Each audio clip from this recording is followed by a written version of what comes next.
সর্বপ্রথম যে বিষয়টা স্বয়ং আল্লাহ সম্পর্কে তার কি আকীদা, তার কি বিশ্বাস, এটা আমরা তার কিতাব থেকে জানব। তার কিতাবের নাম রুহানি খাজায়েন। লিখেছে, স্পষ্টভাবে শুনবেন, তাসনিফাত অর্থাৎ লেখক হযরত মির্জা গোলাম আহমদ কাদিয়ানী, মসিহ মাউউদ ও মাহদী মাউউদ আলাইহিস সালাম, নাউযুবিল্লাহ। এই রুহানি খাজায়েনে 5 নম্বর খণ্ডে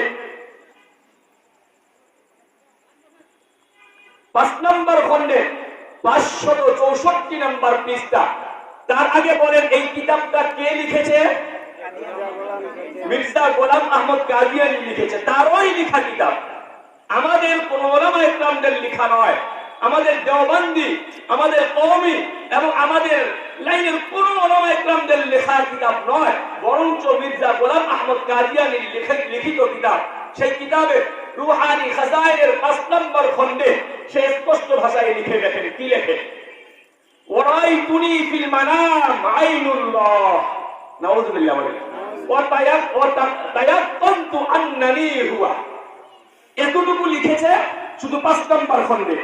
এই কথাটাই ওর ভাষায়, যেহেতু ও উর্দু ভাষাভাষী ছিল, এ কারণে এই 13 নম্বর খণ্ডে ওর ভাষায় ও তর্জমা করেছে। সেই তর্জমাটা আমি আপনাদেরকে শুনাই দেই। সে বলে, তর্জমা, मैंने अपने एक कश्फ में देखा कि मैं खुद खुदा हो। বুঝেন নাই? এবার বাংলা ভাষায় বলি। এ বলে, ওরাইতুনি ফিল মানাম, আমি আমাকে স্বপ্নের মধ্যে দেখছি, আইনুল্লাহ, আমি নিজেই আল্লাহ,